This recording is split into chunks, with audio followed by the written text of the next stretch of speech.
De pies, mis hermanos, busquen sus Biblias, Hebreos capítulo 12, Hebreos capítulo 12, versículos del 12 al 17, y dice así la palabra de Dios.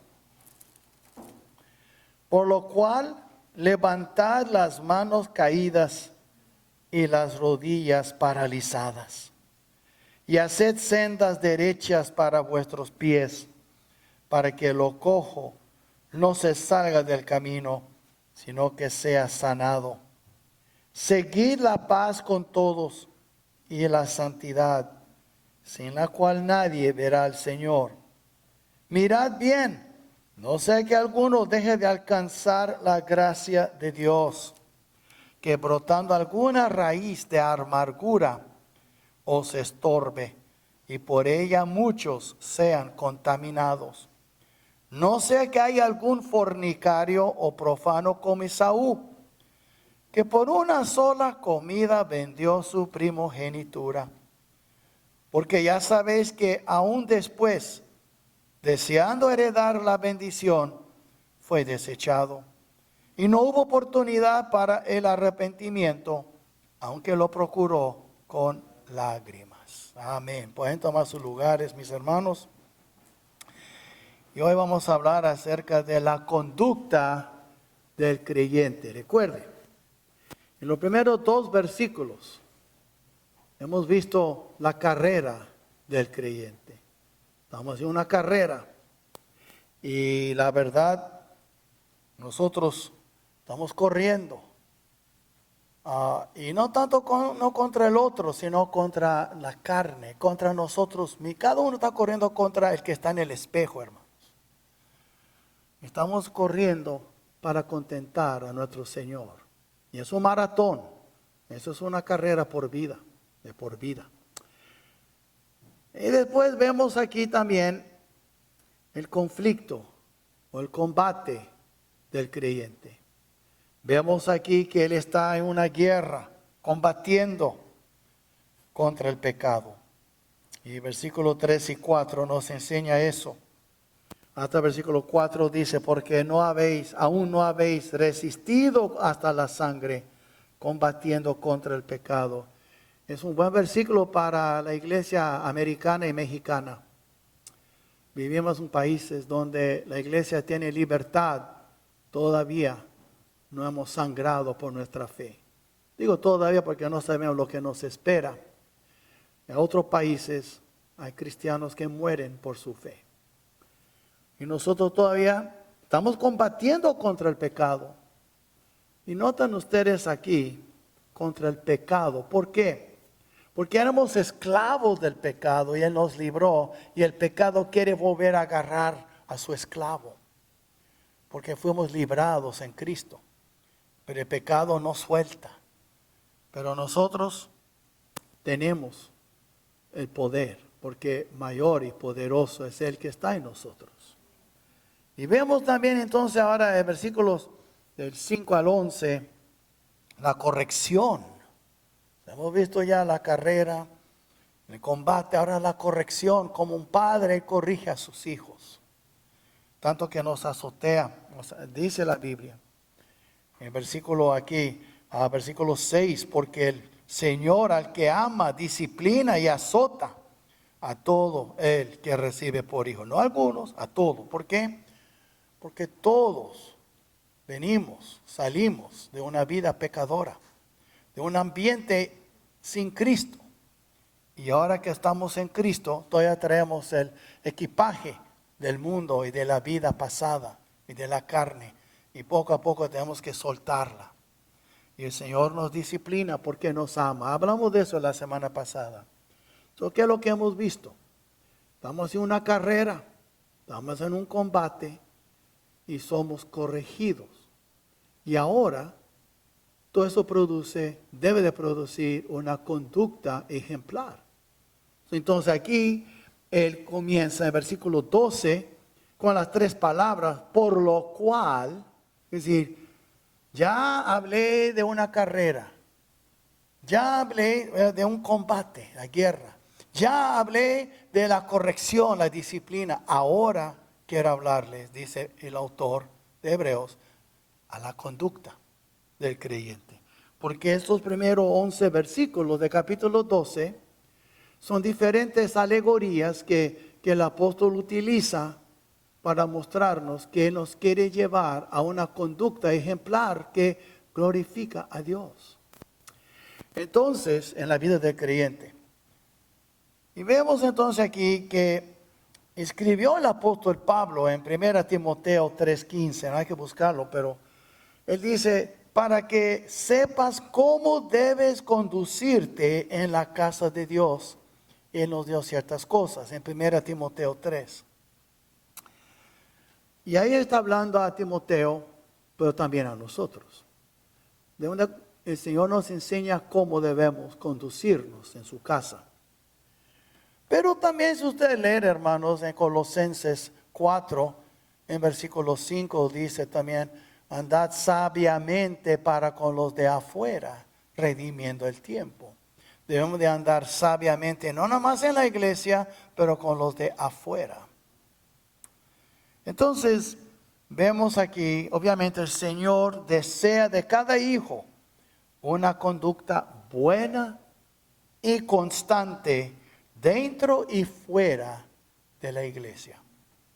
En otras palabras, lo que tú eres aquí debe de ser allá afuera. Si tú eres un cristiano que ama al Señor aquí, debe ser un cristiano que ama al Señor allá afuera.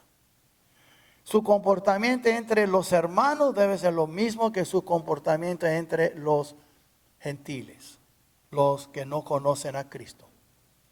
Su comportamiento aquí en la iglesia debe ser lo mismo que su comportamiento en su casa con su familia.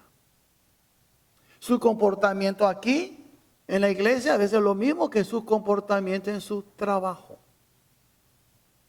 No hay lugar donde no debe de conducirse como un creyente de Jesucristo. Entonces, ¿qué espera Dios de cada uno de sus hijos? Y por último, ¿cómo puede el creyente conducirse de una manera agradable a su Señor? En luz de numerosos obstáculos y dificultades. Todos tenemos, hermanos, obstáculos y dificultades en la vida. Yo le voy a decir eso y le voy a decir con toda confianza, me estoy incluyendo. No hay nadie aquí que no batalla con el pecado en su vida. No hay nadie. Por eso comenzó ese capítulo en versículo 1. Despojémonos de todo peso y del pecado que nos asedia. Entonces vemos ahora, primero en versículos 12 y 13, el creyente debe conducirse determinadamente, con determinación. ¿Sabe, hermanos? Cuando uno debe estar determinado en hacer algo, lo va a hacer. Debe mostrarles primero un ejemplo, es Salomón. ¿Recuerda a Salomón? Él edificó el templo. Si usted mira conmigo, aquí en el primer libro de Reyes, y mira aquí conmigo en capítulo 5. Fue poco después que murió su padre y lo encargó, le dejó el reino en sus manos. En 1 Reyes de capítulo 5, dice así, en versículo 5 también, 5:5. Y dice, yo, hablando ahora Salomón, yo por tanto he determinado ahora edificar casa al nombre de Jehová mi Dios, según lo que Jehová habló a David mi padre, diciendo, tu hijo, a quien yo pondré en lugar tuyo, en tu trono, él edificará casa a mi nombre. Ahora, hermanos, Dios está edificando una casa. Se llama la casa de Dios. Cristo se fue, envió su Espíritu y nos llama colaboradores de Él.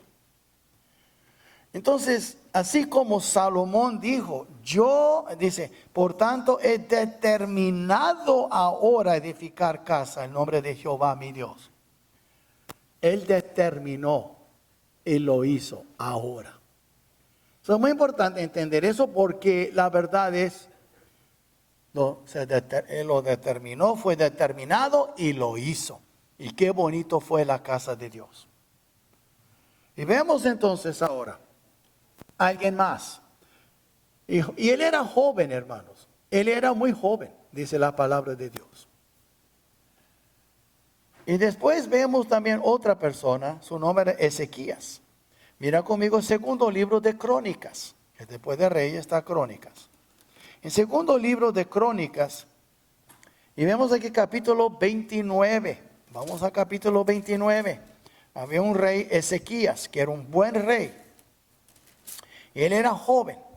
Si usted fija bien, él apenas tenía, usted aquí, 25 años cuando empezó el reino. 25 años. Y si usted lee bien, usted ve aquí, verá aquí en 29, 10, versículo 10, mira lo que dice. Ahora pues, yo he determinado hacer pacto con Jehová, el Dios de Israel, para que aparte de nosotros el ardor de su ira. Hoy en día muchos de 25 años están jugando videos, están mirando Facebook o mirando Instagram. Este hombre se dedicó a restaurar la adoración de Jehová porque la casa estaba desolada, abandonada, el templo. Y él comenzó a restaurar el templo, restaurar el ministerio de los sacerdotes. Y Dios bendijo al pueblo por medio de Ezequías. Porque él estaba determinado. Sus palabras. Versículo 10. Y ahora habéis determinado sujetar a vosotros, a Judá y a Jerusalén, como siervos y siervas. Mas no habéis, dice aquí, ¿no habéis pecado vosotros contra Jehová vuestro Dios? Lo que está diciendo él quería restaurar y lo hizo. Y comenzaron a adorar a Dios. Y los sacerdotes y los levitas y todos estaban sirviendo a Dios. ¿Por qué le digo eso? Porque cuando una persona en el poder del Espíritu Santo de veras está determinado para hacer algo, lo va a hacer. Punto. Entonces vemos aquí, en versículo, regresando a Hebreos 12, vemos aquí, versículo 12, por lo cual levantad las manos caídas y las rodillas paralizadas. Y haced sendas derechas para vuestros pies, para que lo cojo no se salga del camino, sino que sea sanado. Hermanos, primero, estaban cansados. Y quiero que usted compara esta porción de Hebreos 12 con Isaías 35 y verá de dónde él sacó estas palabras. Está basado en Isaías. Usted mira conmigo Isaías 35 y mira lo que dice, empezando en versículo 3. Y a Isaías 35, versículo 3, dice así la palabra de Dios. Y los muertos, perdón, el capítulo 35. Ok, dice, fortaleced las manos cansadas, afirmad las rodillas endebles. En otra palabra está diciendo aquí, por lo cual levantad las manos caídas y las rodillas paralizadas. Ahora, ¿por qué estaban paralizadas las rodillas? ¿Qué pasó? ¿Por qué? Bueno, hay que leer aquí bien lo que dice la palabra de Dios. Vamos a Isaías 35. Y dice aquí, decid, versículo 4, a los de corazón apocado, que desanimados, esforzaos, no temáis. Tenía temor. Entonces, muchas veces, hermanos, el cansancio, estaban cansados, levanta sus manos, endereza esas rodillas, dice, en otras palabras, estaban cansados. Y por eso dice aquí en versículo 3 en Isaías 35, fortaleced las manos cansadas. Hermano, muchas veces uno se cansa en su caminar con el Señor. Y francamente le voy a decir, es cansado día tras día seguir a Cristo y tener que caminar o nadar en contra de la corriente de este mundo. Es más fácil aventar la toalla de ¿para qué? Ya, ¿para qué? Y aventar la toalla y seguir el mundo. Y eso es lo que estaba pasando. Si usted recuerda en Hebreos, la carrera tiene que correr, pero se cansa uno. Mas Él ayuda al cansado. Si usted mira aquí en Isaías 40, ¿qué es lo que dice versículos 29, 40, 29? Él da esfuerzo al cansado y multiplica las fuerzas al que no tiene ningunas. Los muchachos se fatigan y se cansan. Los jóvenes flaquean y caen. Pero los que esperan a Jehová tendrán nuevas fuerzas. Levantarán alas como las águilas. Correrán y no se cansarán. Caminarán y no se fatigarán. Y lo que le quiero decir, ese es uno de los versículos que yo repaso muchas veces en mi cama, en la noche, en mi almohada. Estoy repasando esos versículos. Y le digo la verdad, hermanos. Todos nos cansamos de vez en cuando. Todos nos flaqueamos. Todos nos cansamos porque a veces las circunstancias parece que no cambian. Y si cambia, a veces va de mal a peor. Y nosotros pensamos, ay Señor, parece que tú no me escuchas. O me has dejado a un lado. Quiero que sepa, hermanos, todo lo que tú estás pensando y lo has pensado, los mismos problemas suceden en tus hermanos en todas partes del mundo. Vivimos como extranjeros. No te sientas muy cómodo en este mundo. Tú eres un forastero. Les he dicho una vez, les he dicho 10 veces y les repetirá hoy. Les voy a repetir hoy. El mundo no es tu amigo. Estamos en una guerra, en un combate continuo. Entonces nosotros nos cansamos. Entonces Él dice aquí, hey, levanta tus manos cansadas, ya levántalas. Endereza esas rodillas paralizadas. Porque no nada más la determinación vence el cansancio. La determinación vence el temor. Por eso en Isaías 35, donde estamos viendo, Él habla del temor. Y aquí dice, en versículo 4, decid a los de corazón apocado. ¿Qué es apocado? Desanimado. Y a veces nos desanimamos. Hermano, yo no quiero aparentar y aparecer delante de ustedes como uno que no, todo tú puedes en Cristo, tú no debes estar triste. No es verdad. Es verdad que todo tú puedes en Cristo, pero no todo va a ser fácil. Cristo mismo dijo que Él estaba triste aún hasta la muerte, la noche en que fue entregado. Y si Cristo estuvo triste hasta la muerte, tú no eres una excepción. Hay cosas que pasan en la vida que hasta decimos, ya me quiero ir, ya no aguanto esta vida. Pero el Señor te tiene aquí. Obviamente no se acabó contigo. Y obviamente tú no acabaste con la tarea que Él te ha dado. O ya estarías con Él. Entonces, ¿qué otra solución queda? Esperar en Jehová para que me dé nuevas fuerzas. Porque es Él que me da las fuerzas. Yo no puedo en mis propias fuerzas. Entonces viene el temor. Y por el temor uno se congela. Hay gente que se quedan congeladas literalmente por el temor. Se pone blanco como la nieve y se congela. Y Él dice aquí en capítulo 35 de Isaías. Fortaleced las manos cansadas, afirmad las rodillas endebles, que no se pueden doblar, ya están congeladas. Decídalos de corazón apocado, esforzaos, no temáis. He aquí que vuestro Dios viene con retribución.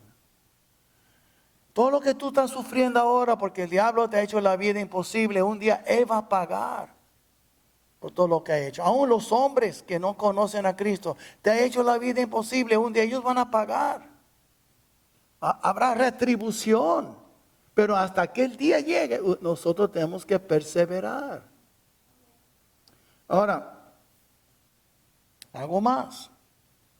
La determinación vence las heridas. Vence las heridas.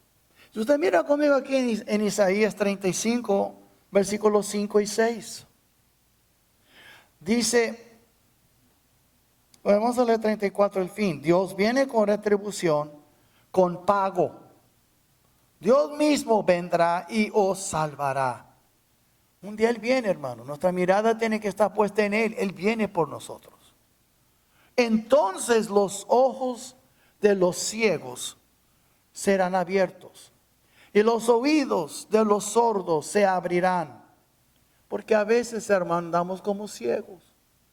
Aún como cristianos, a veces, ¿por dónde voy? ¿Qué está pasando en la vida? Y a veces estamos orando y no oímos la voz, andamos como sordos. Yo leo la Biblia, no entiendo, no me habla. Yo oro, yo siento que no me está escuchando. Si Él me está hablando, no lo oigo. Y a veces sentimos como ciegos y sordos. Y como que ni sabemos dónde estamos. Porque, hermanos, esa gente que le dice que todos los días tú vas a estar contento en Cristo, son mentirosos. Porque hay días de tristeza en Cristo.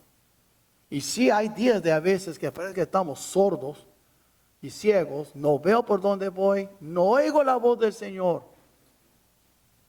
Entonces aquí dice, versículo 5, esperen en Él, porque entonces los ojos de los ciegos serán abiertos y los oídos de los sordos se abrirán. Entonces el cojo saltará como un ciervo. Esa palabra siervo con C no es un esclavo, es como un venado. Hay gente que no sabe distinguir entre S y C. Okay. No dice siervo S, dice siervo con C. Eso quiere decir como un venado, esos que brincan.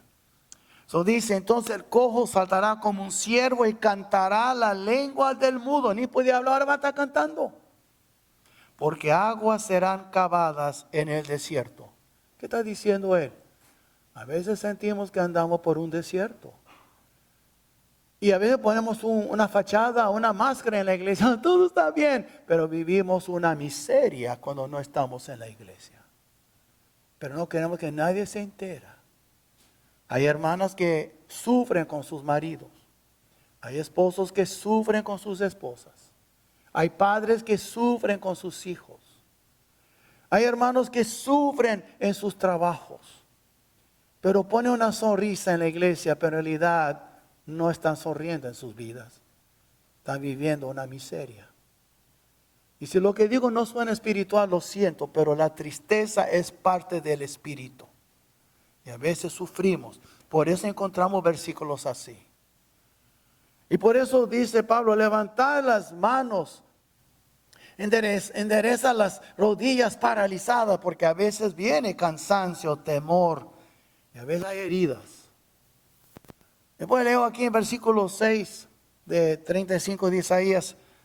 Y cantará la lengua del mudo porque aguas serán cavadas en el desierto. Donde no hay agua, ahora hay agua. Y torrentes en la soledad. ¿Qué está diciendo él? Espera en Él. Tu desierto se convertirá en aguas. Torrentes de aguas. Espera en Él. Entonces, hermanos, en nuestras vidas hay días soleados y hay días con lluvia. Hay tempestades y hay días bonitos. Hablando espiritualmente. Hay días donde uno está contento, le nació un hijo, un bebito, una bebita hermosa. Hay días donde uno pierde un ser querido. Y no se compara con el nacimiento de una criatura, la muerte de un ser querido. Pero las dos cosas suceden en la vida. Hay días en que uno fue entrevistado y le va a dar un buen trabajo. Hay otros días donde te despiden. Ni por culpa tuya. El negocio cerró. No hay dinero para pagarte. Hay días buenos, días malos. Hay días que te levantas, no sientes ningún dolor. Sientes que tú puedes volar como el águila. Y hay días que a veces un pie tiene que permitirse el otro para moverse porque duele tanto. Todos tenemos días diferentes, ¿no es así? Yo mismo tengo días muy buenos, hay días que no me... no me acuerdo de ese músculo, ahora me duele. Pues, así es. Así es la vida, hermanos. El Señor nos quiere enseñar a vivir en las buenas y en las malas.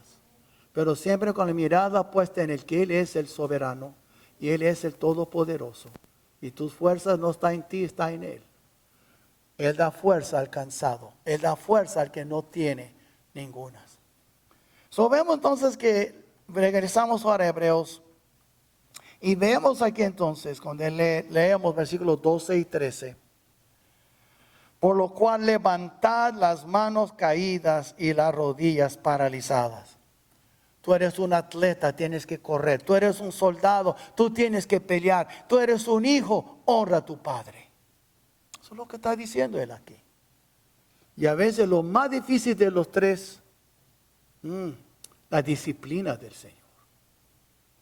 Y por eso es lo que se quita más tiempo aquí, es la porción más fuerte. Él habla de la carrera con 2 versículos. Él habla del combate con 2 versículos. Pero mira cuántos versículos se dedica a la corrección. ¿Por qué? Les he dicho antes, y lo voy a decir en un término muy sencillo. Somos muy duros de cabeza. Muy duros de cabeza, muy conchudos. Pero el Señor ama a sus hijos conchudos. Él los ama, tanto que los disciplina. Entonces vemos aquí ahora, el creyente entonces, todas esas cosas, hermanos, tenemos que tener esa determinación. Y vemos también ahora, el creyente debe conducirse pacíficamente. Eso, ¿qué tiene que ver eso con la paz? Mire el versículo 14. Seguid la paz con todos. ¿Pero por qué tengo que seguir la paz? Y la santidad, sin la cual nadie verá al Señor. ¿Qué es lo que está diciendo el versículo 14? ¿Sabe qué, hermanos? Yo lo voy a decir, porque me ha pasado a mí, y me ha pasado con otros, y otros se han desquitado conmigo, y yo con otros. Cuando uno está sufriendo, cuando uno no pone la mirada en el Señor, uno se pone irritable. ¿Ok? A manera más mexicana se pone muy pesado. Cae muy gordo a la gente. Eso suena mejor, ¿verdad? Es lo que está diciendo aquí. Estás sufriendo. Estás con dolor. Puede ser físico, puede ser espiritual, puede ser económico, yo no sé. Dolor es dolor. Puede ser algo emotivo, emocional. Entonces, a veces uno se desquita con otro. Y entonces está diciendo aquí, pon tu mirada en el Señor. Porque el Señor va a usar gente para disciplinarnos o para entrenarnos como un atleta o un soldado. Y va a usar gente. No va a venir un ángel del cielo a darte una pastilla. Él usa las relaciones con la gente con quien convivimos, los que nos rodean. Puede ser en el trabajo, puede ser en la iglesia, puede ser en la familia. No, son los 3 más comunes. La familia, la iglesia, el trabajo. Y a veces va a usar la gente con sus ideas o sus características que más nos cae gordo. Y pasa que el Señor a veces tiene un sentido de humor porque lo ponen más en nuestras vidas que otras personas. Pero el Señor nos quiere enseñar.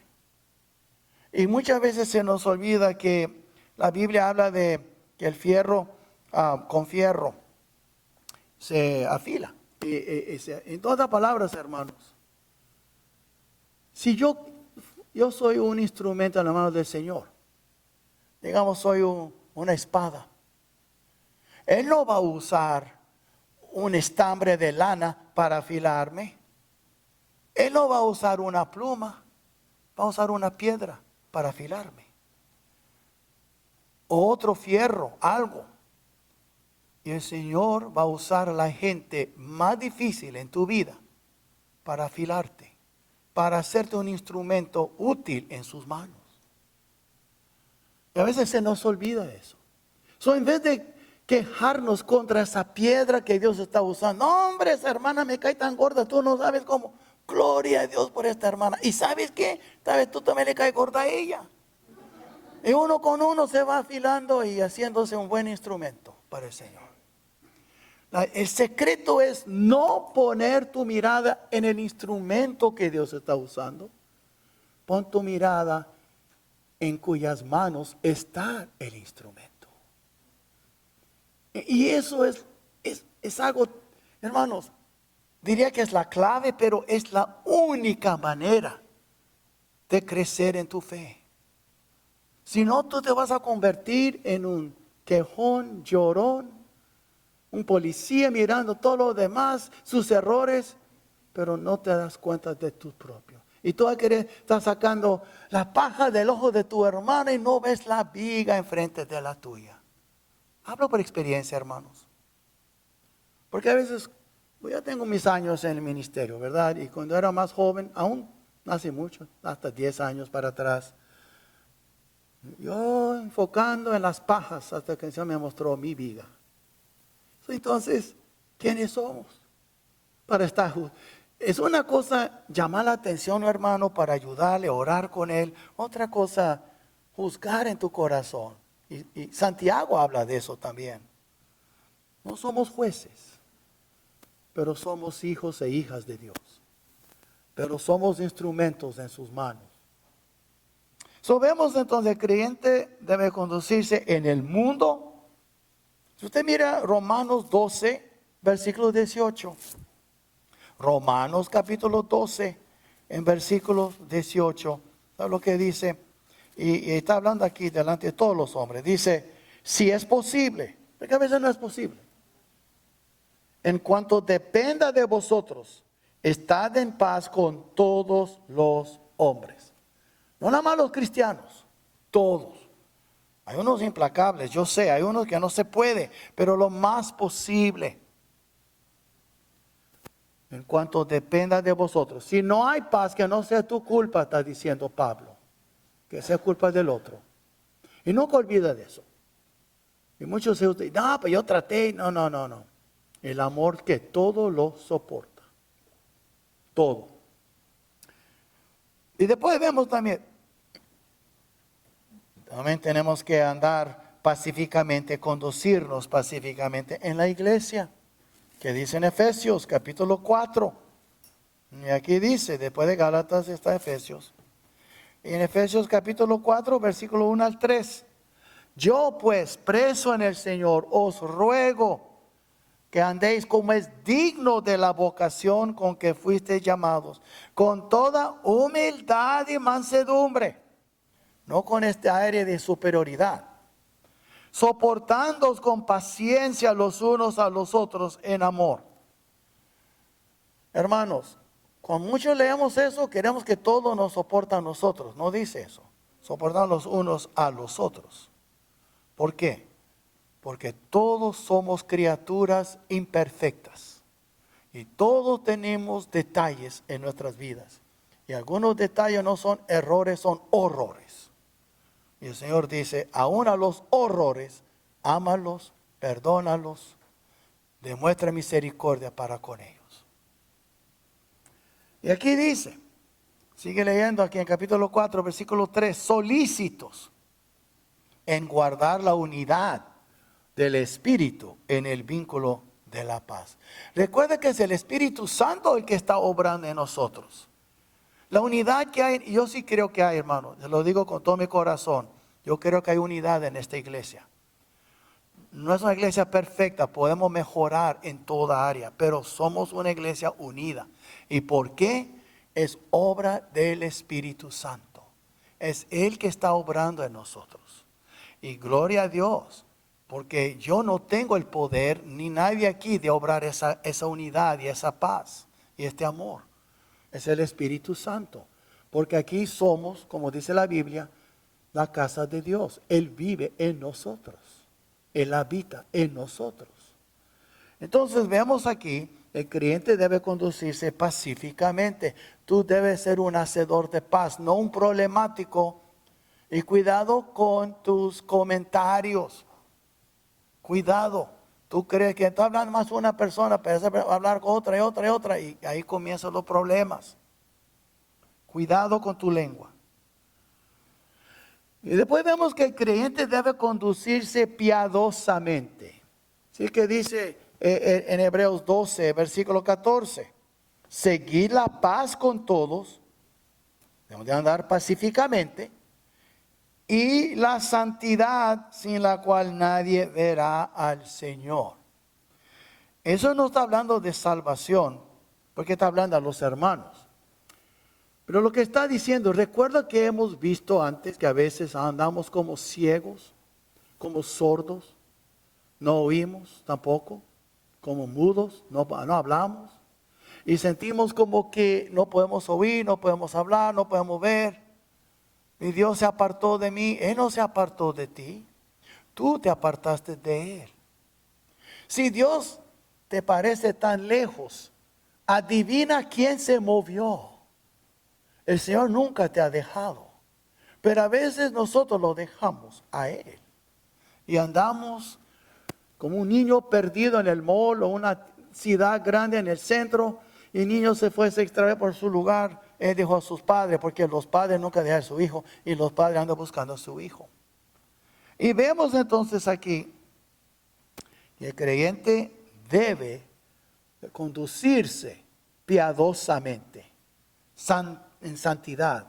Es necesario buscar y seguir la santidad. Aquí dice, seguir la paz con todos y la santidad. Y yo tengo que seguirla. El Señor me está santificando, enseñándome para seguir la santidad. No es algo automático en tu vida. Tú no vas a ser santo nada más porque tú quieres ser santo. Tú no puedes ser santo en tus propias fuerzas. Pero hay que seguir. ¿Y cómo? Cuando sigo a Cristo. Si yo recuerdo los primeros versículos, versículo 2, puesto los ojos en Jesús. Es decir, estoy siguiendo la santidad porque mis ojos están puestos en Él, no en la gente, no lo que dice el mundo, pero qué dice Cristo en su palabra, cómo habla Él a mi corazón. Vemos entonces aquí, es necesario buscar y seguir la santidad, porque sin la santidad nadie verá al Señor. ¿Qué está diciendo Él aquí? Tus ojos van a quedar todo muy borroso, no vas a ver. No que te ha dejado, pero no lo vas a ver. Vas a ser como un niño ciego que no ve a sus padres.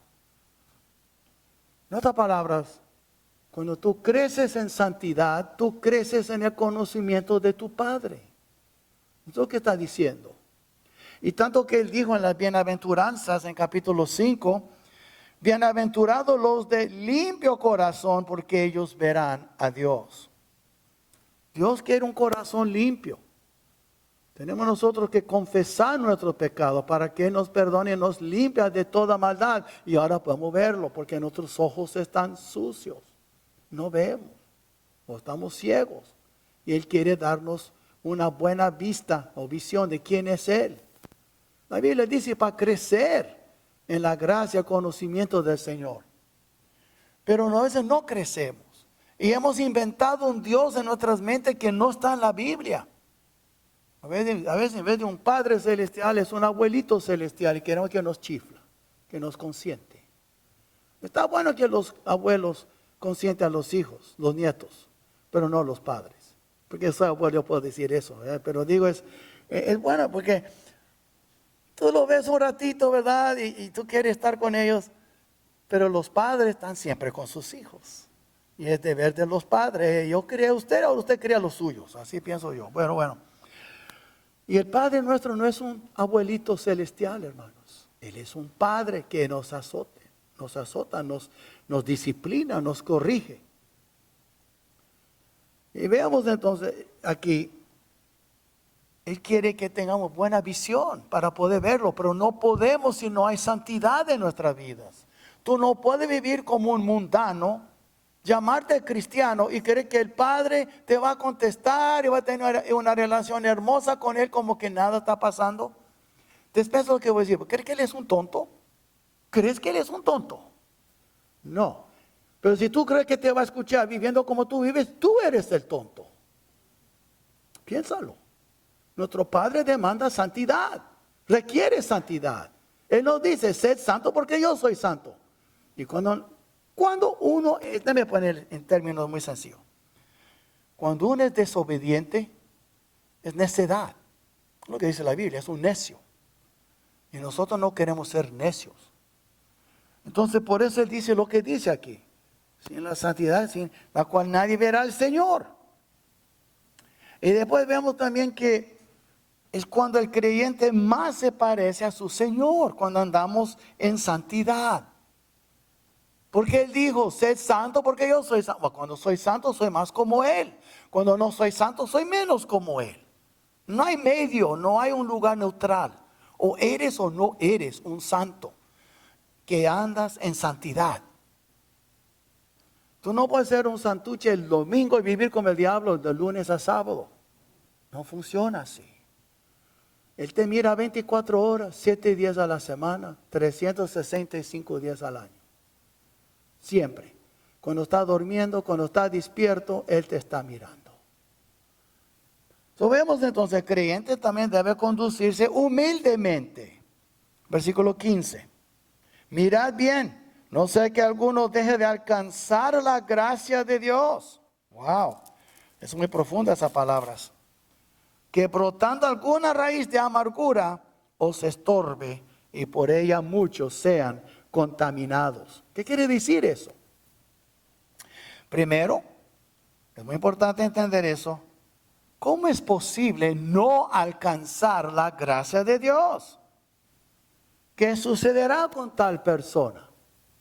Pues primero, hermanos, la soberbia siempre hace que tal persona, la soberbia, el orgullo, que tal persona sea menos capaz de recibir la gracia de Dios. Por eso dice en dos lugares, en Santiago 4:6, en primera de Pedro 5:5 y 6, que Dios resiste a los soberbios, mas da gracia a los humildes. Él no nada más no te va a dar la gracia, te va a resistir por tu orgullo y tu soberbia. Eso es como dejamos de alcanzar la gracia.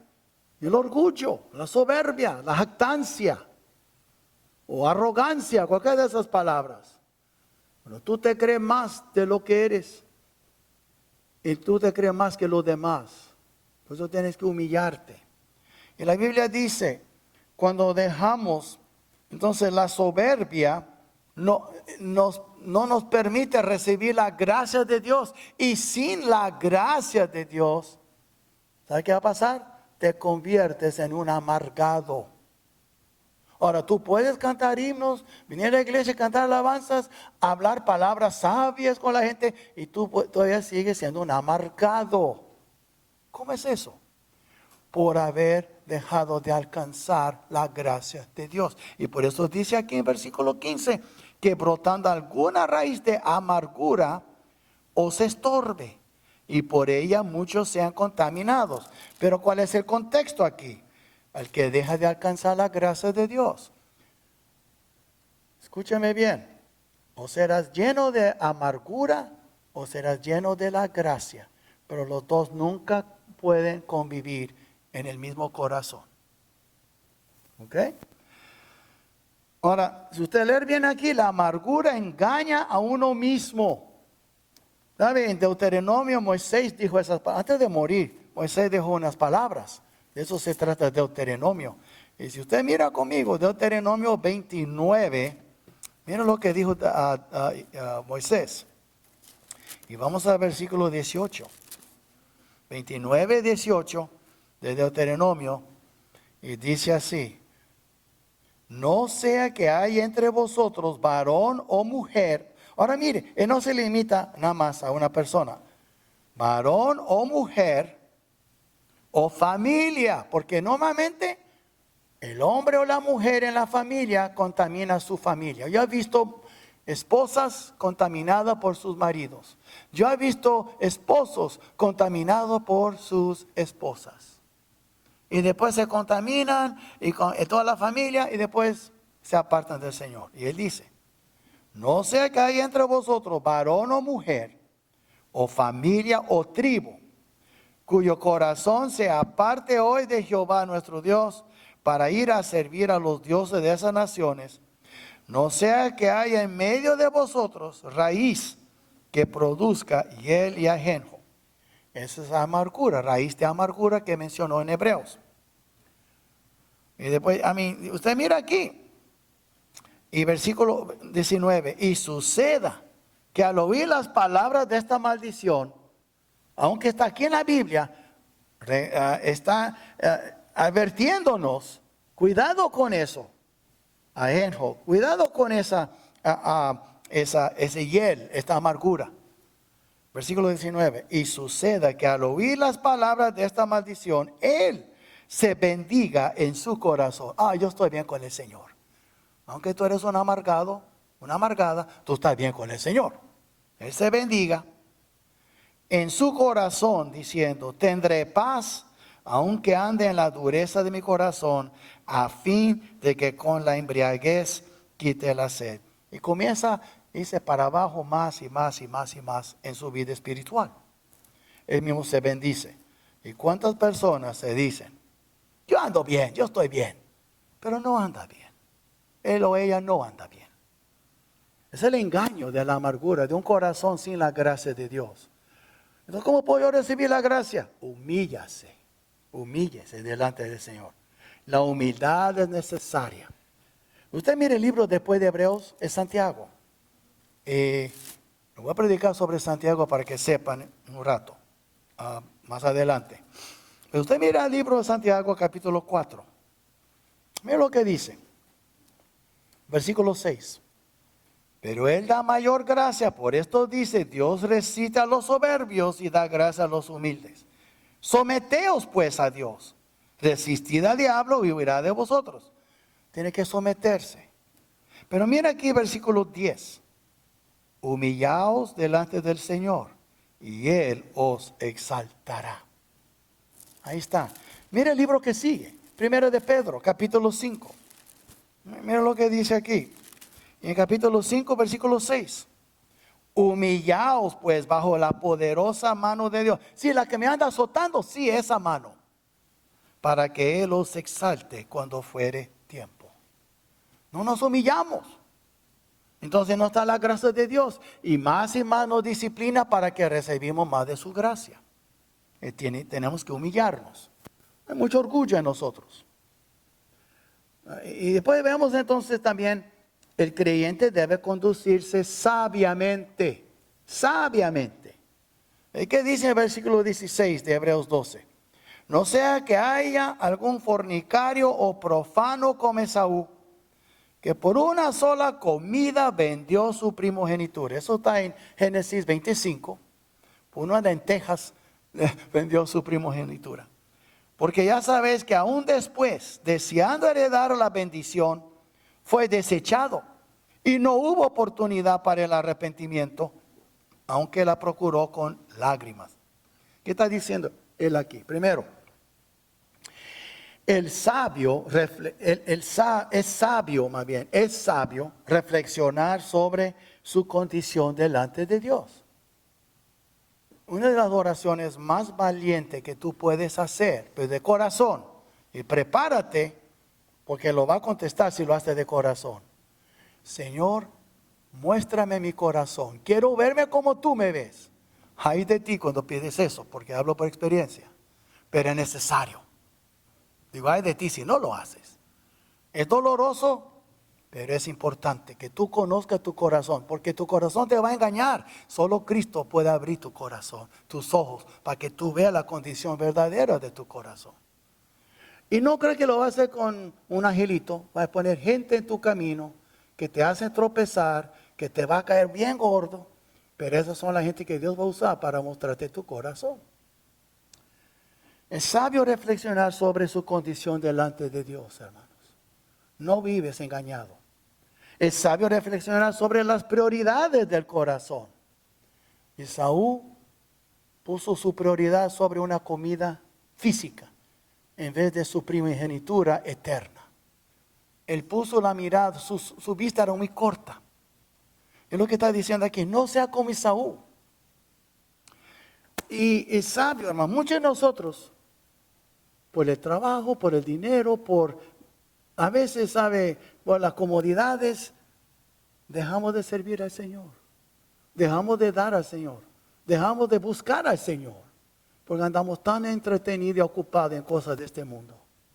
Porque las cosas de este mundo valen más para nosotros que las cosas del Señor. Ahora, yo no digo que no invierte, yo no digo que no ahorre dinero. Pero tiene que haber un límite. Tú tienes que poner tu confianza en Él. Y a veces no te va a mostrar el futuro. No sabe cómo lo va a hacer. Tú confías en Él. Pero Esaú nada más vio la comida. Tenía hambre, vio la comida. Olía muy rico. ¿Qué me importa? Y él comió su comida. Por una lenteja dejó de perdió todo. Y también es sabio reflexionar sobre las consecuencias del pecado. Antes de cometer pecado, vivir una vida que no sea cristocéntrica, ponte a pensar en tus prioridades. Porque he aprendido algo muchos años para atrás. Tu lista de prioridades, eso demuestra tu estado espiritual. Lo que tú consideras muy importante en la vida, esta es donde está tu situación espiritual, tu condición espiritual. Y si Cristo no es tu primer amor, se va a notar luego. Se va a notar luego.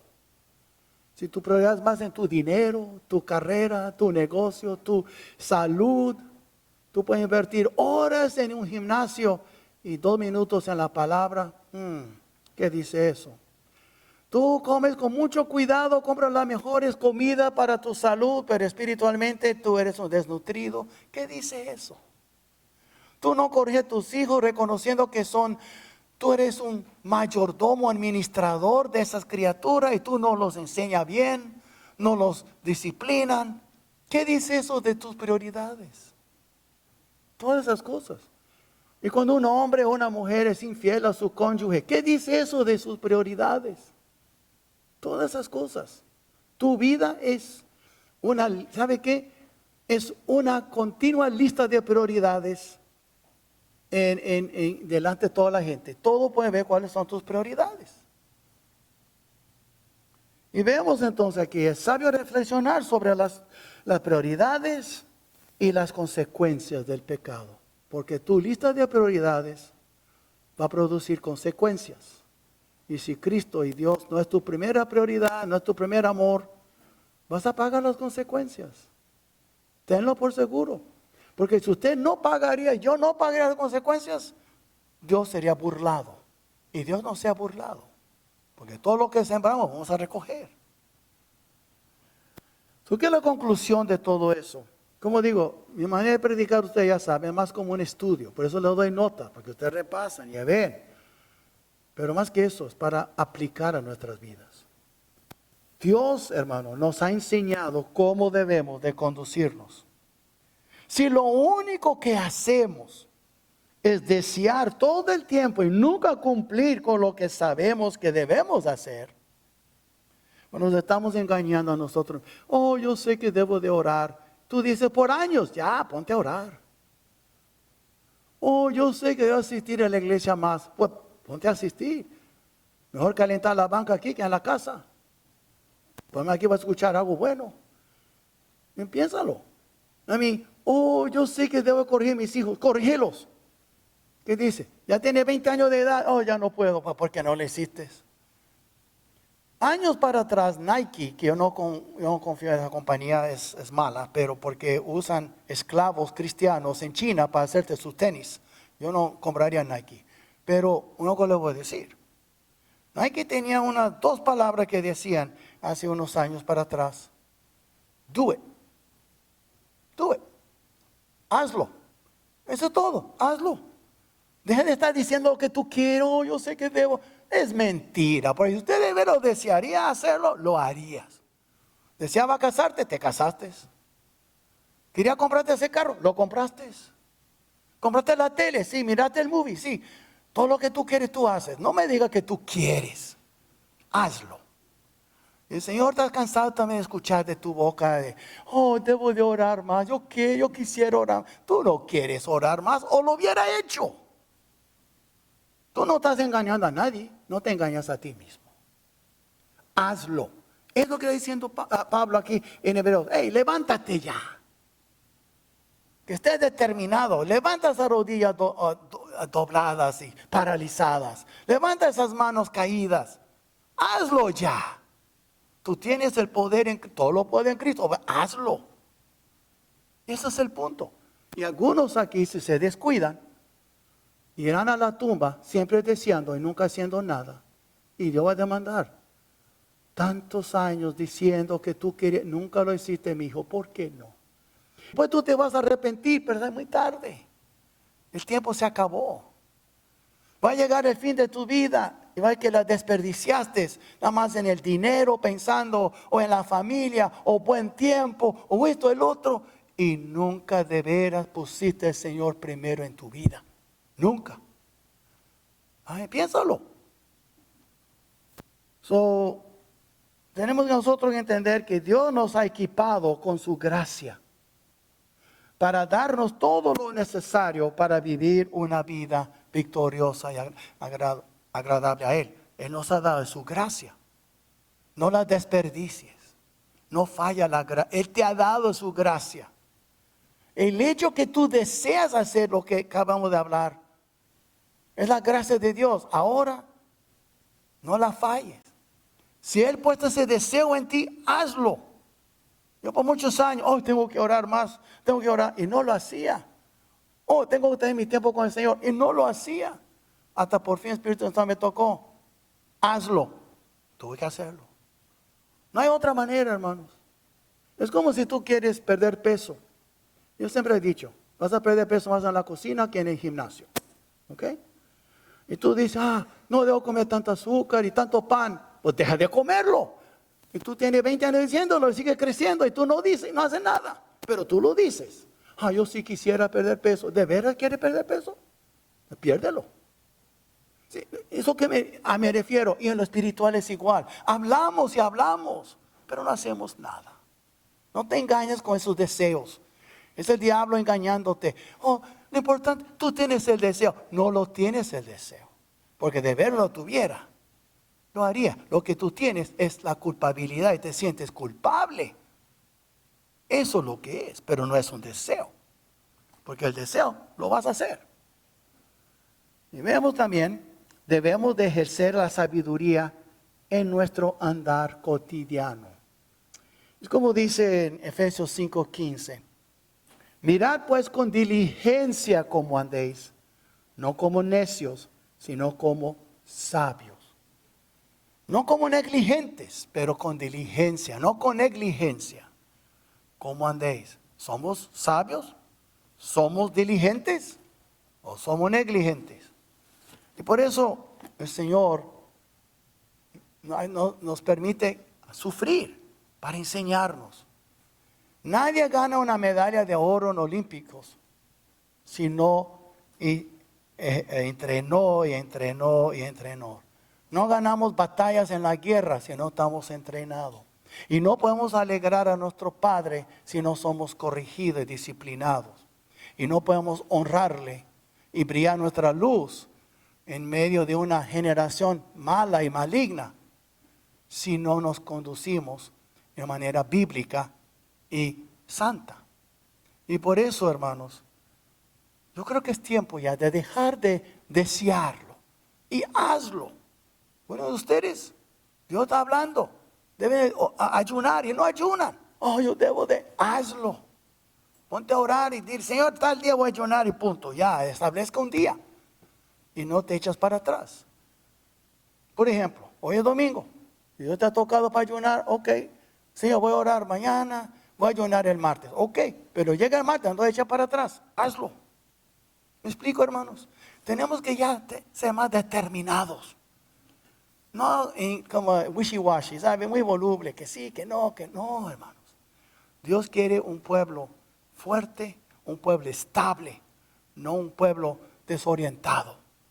Es lo que Él espera de sus hijos. Y Él merece lo mejor de nosotros, hermanos. Él ha dado todo a nosotros. Vamos a poner de pies, vamos a orar. Como siempre, si quieren pasar a orar, aquí está el altar. Padre nuestro, gracias por este día. Gracias, Padre, por ser tan bueno con nosotros. A veces tu palabra es dura, Señor. Pero también dice tu palabra que es la espada del Espíritu.